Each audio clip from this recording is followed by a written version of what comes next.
तो सुनो, चलिए आज समझते हैं क्या है। ठीक है, जो इस चैप्टर में यानी समांतर श्रेणी में जो मुख्य रूप से जो आपको याद रखना है, ठीक, ये आपकी इस समांतर श्रेणी के चैप्टर का हथियार है। ठीक, क्या होता है ना कि समांतर श्रेणी के मुख्य अवयव क्या चीज है, इसको भी थोड़ा सा समझना बहुत जरूरी है। ठीक, क्योंकि ये चीज जो है ना, अगर आप मैदान में उतरिएगा, ठीक है, तो कोई तो हथियार होना चाहिए। और चैप्टर का नाम आपका क्या हो जाएगा, समांतर श्रेणी। इस श्रेणी के लिए आपका मुख्य रूप से जैसे प्रथम पद, इसको पहले समझ लो। प्रथम पद को हमेशा ये या A1 के नाम से कभी कभी लिखा जाता है। प्रथम पद आप ये भी लिख सकते हैं या A1। ठीक, अब देखो ये दूसरा क्या हो गया, सार बनकर। सार मतलब होता है कॉमन, है ना, और अंतर को बोलते हैं डिफरेंस। कभी बोलते हैं कॉमन डिफरेंस, यानी सार बनकर क्या हो गया, स्मॉल डी।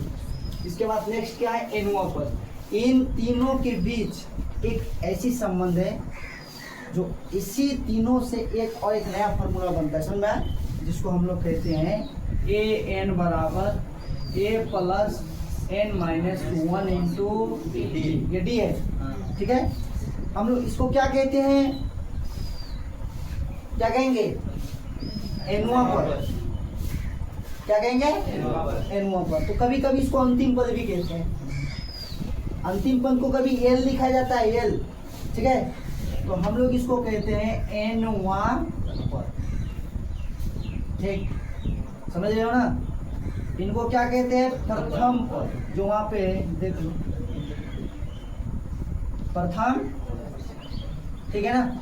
इसके बाद इसको क्या कहेंगे, पदों की संख्या। पदों की संख्या, और इसको बोलेंगे सार बंध। सार।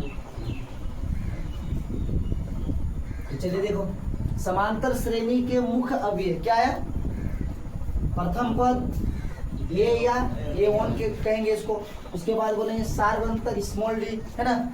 इसके बाद बोलेंगे एनुआ पद। एनुआ पद को क्या लिखेंगे, AN। और इसी, है ना, यहाँ से लेकर के मैंने एक फॉर्मूला बना दिया इसको, जिसे AN बराबर A plus N-1 into D. इसको बोलते हैं एनुआ पद, यानी वो पद का नंबर, ठीक है। ये हो गया पदों की संख्या कि कितने पद है उस पर, समझ में आया, पदों की संख्या। और इसको बोलेंगे एनुआ पद। एनुआ पद। अब देखो ये एन और क्या बोलते हैं एन, अब ये दोनों में अंतर हमको समझना है, तो हम समझा देते हैं। चलिए एक एग्जांपल के माध्यम से हम समझा देते हैं कि आखिर एनुआ पद क्या होता है। ठीक।